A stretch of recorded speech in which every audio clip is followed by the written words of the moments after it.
Pagbabalik ng GGV sa Free TV muling umuugong. Muling umiingay sa social media ang usap-usapan tungkol sa posibleng pagbabalik ng iconic celebrity talk show na Gandang Gavi Vice o mas kilala bilang GGV, na minsang namayagpag sa Free TV at minahal ng milyong-milyong kapamilya viewers. Naging mitsa ng diskusyon ang isang tweet kung saan sinasabing nagpapahiwatig umano si ang kabogable phenomenal star at MMFF 2025 Best Actor Vice Ganda na may posibilidad na muling mapanood sa telebisyon ang programang kanyang hinawakan sa loob ng halos isang dekada.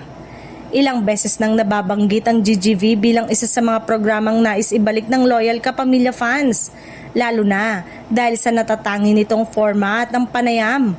Walang arte, puno ng katatawanan at may kakayanang maglabas ng mga kwento at revelasyon agad naging usap-usapan online. Dahil sa malakas nitong impact sa pop culture, tinawag pa ang GGV bilang trending capital ng Pilipinas. Noong umeere pa ito sa dating ABS-CBN Channel 2 kung saan halos linggo-linggo ay may nagiging viral na eksena o linya mula sa programa.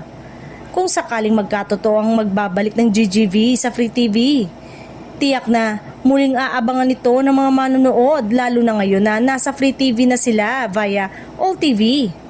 Hindi naman malabo ito lalo pa unti-unti nang nagbabalik ang ilang mga programa at shows ng kapamilya sa muling pagbangon nito sa Free TV.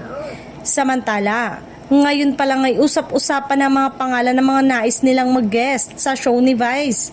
Bet sana nila ng ilan na makapag-guest din ng ilang kapuso stars.